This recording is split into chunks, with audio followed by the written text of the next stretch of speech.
Hi, welcome welcome. ఏమిటి డాన్సులు గెంతులను చూస్తున్నారా? మేమంతా సరదా కోసం ఈ డాన్స్ చేయట్లేదండి.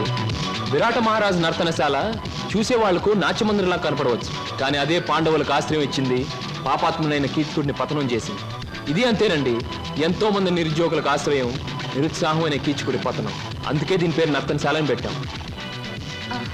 మేమంతా చదువుకొని ఉద్యోగాలు రాక, బల్ల కింద లంచాలు ఇవ్వలేక, మంత్రి గారి రికమెండేషన్ తేలేక, నిరుత్సాహంతో చావలేక, దాన్నే ఉత్సాహంగా మార్చుకొని స్టేజ్ పర్ఫార్మెన్స్ ఇస్తూ ఆ ఆదాయాన్ని పంచుకుంటున్నాం.